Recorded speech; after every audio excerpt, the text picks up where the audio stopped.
বগুড়া জেলা রিটার্নিং অফিসারের কার্যালয়ে সমর্থক সহ মনোনয়নপত্র জমা দিচ্ছেন প্রার্থীরা।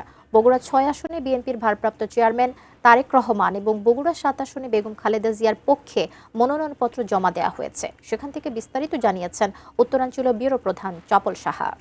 ধন্যবাদ। বগুড়ায় আমরা যতটুকু জেনেছি যে বগুড়ার বিভিন্ন যে আসনগুলো অর্থাৎ ৭টি আসনে ৫৭টি মনোনয়নপত্র উত্তোলন করা হয়েছে এবং জমাও পড়ছে ক্রমান্বয়ে। এদিকে তারেক রহমানের পক্ষে জমা দিয়েছেন রেজাউল করিম বাদশা। নায়াসিনামাইড ও স্যালিসাইলিক সমৃদ্ধ লিলি ফেস ওয়াশ যা ফেসের ডেড স্কিন সেল দূর করে দেয় দ্বিগুণ ফাস্টার ব্রাইটেনিং।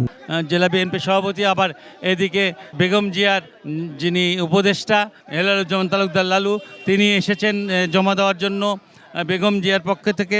আমরা যতটুকু জেনেছি যে বগুড়ায় এ পর্যন্ত অনেকেই জমা দিয়েছেন জেলা প্রশাসকের কাছে এবং জেলা প্রশাসক সেই মনোনয়নপত্র জমা নেবেন। এবং একটি কথা না বললেই নয়, সেটা হলো যে এই বেলা যত গড়িয়েছে ততই কিন্তু আপনার এই কার্যালয়গুলোতে আমরা দেখতে পাচ্ছি যে প্রচণ্ড ভিড় জমছে। এবং আরও একটি কথা বলে রাখি যে বগুড়ার অনেক মনোনয়নপত্র কিন্তু আপনার বিভিন্ন উপজেলা যে প্রিজাইডিং অফিসার আছে তাদের কাছে জমা পড়েছে।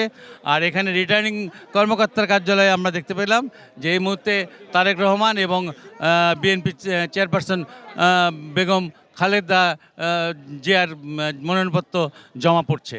মোটামুটি বগুড়া থেকে এই ছিল আমার কাছে সর্বশেষ।